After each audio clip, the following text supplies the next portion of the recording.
வணக்கம் நண்பர்களே, நான் Manikandan. This is Mani's travels with hope. இது மாதிரி தொடர்ந்து பல வீடியோக்கள் வரப்போது. அதுக்கு நீங்கள் செய்ய வேண்டியது எல்லாம் நம்ம சேனலில் சப்ஸ்கிரைப் பண்ணி ஆதரவு கொடுக்க வேண்டியது மட்டும்தான். இன்றைக்கி இந்த வீடியோவை நீங்கள் பார்த்துக்கிட்டு இருக்கிற நேரத்திலேயே ஒரு மாற்றம் அப்படிங்கிறது நடந்திருக்கிறது. அது என்ன மாற்றம் அப்படின்னா, பழைய பெட்டிகள் எல்லாம் புது பெட்டிகளாக மாற்றப்பட்டிருக்கிறது. பழைய டிஎல்எஃப் கோச்சுகள் எல்லாம் ஐசிஎஃப் கோச்சு, டிஎல்எஃப் கோச்சுகள் எல்லாம் எல்ஹெச்பி கோச்சுகளாக மாற்றப்பட்டு கொண்டிருக்கிறது. அந்த வகையில் பார்க்கும்போது நம்ம கோயம்புத்தூருக்கும் ஒரு எல்ஹெச்பி ரேக் இன்றைக்கி காலையில் இந்த வீடியோ நீங்கள் பார்த்துட்டு இருக்கும்போதே கிளம்பி போயிருக்கோம். இருந்தாலும் இந்த தகவல் எல்லோருக்கும் போய் சேரணும் இல்லையா? அதுக்காகத்தான் இந்த வீடியோ. வாரம் 4 முறை ஞாயிறு, செவ்வாய், வியாழன் மற்றும் வெள்ளி ஆகிய நாட்களில் கோயம்புத்தூரில் இருந்து திருப்பதி வரைக்கும் செல்லக்கூடிய இன்டர்சிட்டி எக்ஸ்பிரஸ் ரயில் ட்ரெயின் நம்பர் 22616, ட்ரெயின் நம்பர் 22615, இந்த ரயிலானது இன்னையிலிருந்து கோயம்புத்தூரிலிருந்து கிளம்பும் போதே எல்ஹெச்பி பெட்டியாகத்தான் சென்று கொண்டிருக்கிறது. அங்கே இருந்து மறுநாள், அதாவது திங்கள்,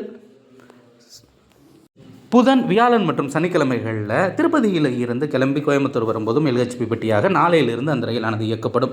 அதே மாதிரி ட்ரெயின் நம்பர் 22617,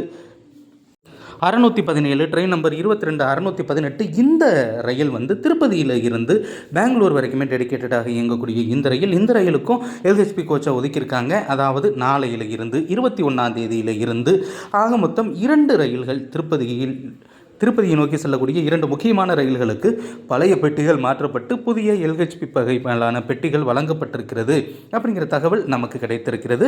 நிச்சயமாக இந்த ரயில்களுக்கான வரவேற்பு அப்படிங்கிறது அதிக அளவில் இருந்து கொண்டிருக்கிறது.